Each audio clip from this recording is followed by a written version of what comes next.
Gaza युद्ध पर America को यह डर है कि अमेरिकी डिप्टी एनएसए जॉन फाइनर ने एक दावा किया है। उन्होंने कहा है कि सीज फायर हुआ तो हमास खतरा बनेगा।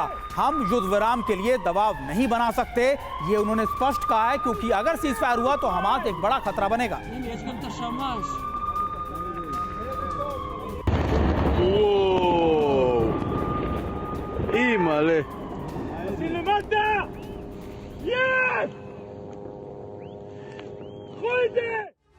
तो देखिए, हमास बहुत बड़ा खतरा बन चुका है। अमेरिका ने भी इस बात को कबूल कर लिया, मान लिया है।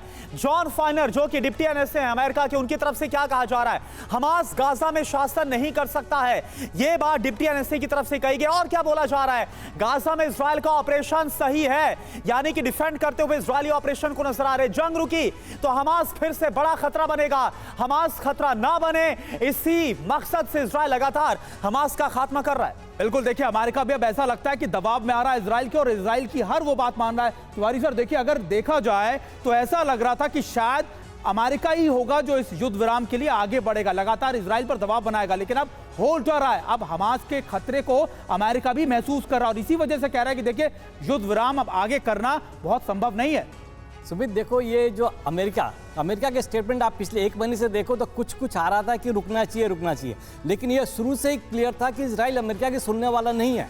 इसके कई कारण हैं कि इजराइल सक्षम है, खुद ही कुछ करने की काबिलियत रखता है, कर भी सकता है, दिखा भी चुका है पहले। अब इजराइल के एग्जिस्टेंस का सवाल है। ये इजराइल किसी के दबाव में, किसी के कंट्री के दबाव में कुछ रुके, ये संभव नहीं है। इजराइल को तो हमास को खत्म करना ही है, और खत्म करके ही लड़ेगा, कितना भी प्रेशर आए, कुछ भी प्रेशर आए। इजराइल बिल्कुल झुकने वाला नहीं है। ये हम 1948 से लेकर अभी तक देख चुके हैं। उस समय तो इजराइल के पास कुछ ज़्यादा ताकत नहीं थी, फिर भी इजराइल ने इनकी टक्कर लेकर इनको काफ़ी नुकसान पहुंचाया था। अभी जो है अगले जनरेशन कुछ और समय के लिए हमास को तो ख़त्म करना ही पड़ेगा। इसके इंफ्रास्ट्रक्चर में जहां भी इनके आर्म्स बन रहे हैं, इनकी जो फंडिंग आ रही है, उस सब पर ख़त्म करना है, और पूरा सिक्योरिटी कंट्रोल जो है गाजा का, यह इजराइल लेके ही रहेगा और रखेगा, ताकि ये भविष्य में एटलीस्ट कुछ दिनों तक, ये जो हमास जो तो एक कंसेप्ट है, ये तो खत्म होने वाला नहीं है, लेकिन कुछ दिनों तक इस तरीके से दबाया जा सके ताकि कुछ दिन तक इजराइल के लोग शांति से और अच्छी तरीके से जी सके, इसकी सर्वाइवल के लिए। यही वजह है कि अमेरिका को भी जो इजराइल का मकसद है और जिस तरह से ऑपरेशन आगे बढ़ रहा है, ये सही लग रहा है। इस बीच सर देखिए,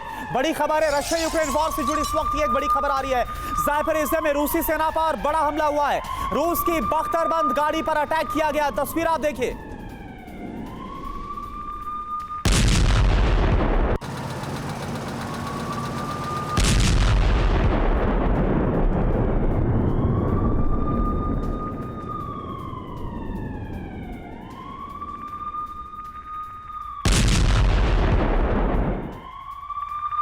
और देखिए, रूसी फौज पर भी आर्टिलरी से भीषण हमले किए जा रहे हैं। यूक्रेन ने स्वीडिश तोप से किए हैं ये हमले। देखिए, लगातार अब जिस तरीके से साजो सामान रसद मिल रही है यूक्रेन को, वो भी एक बड़ा कंसर्न बन गया है रूस के लिए, और अभी भी इस तरीके के अटैक रूस की सेना पर भी किए जा रहे हैं, और खासतौर पे आर्टिलरी अटैक।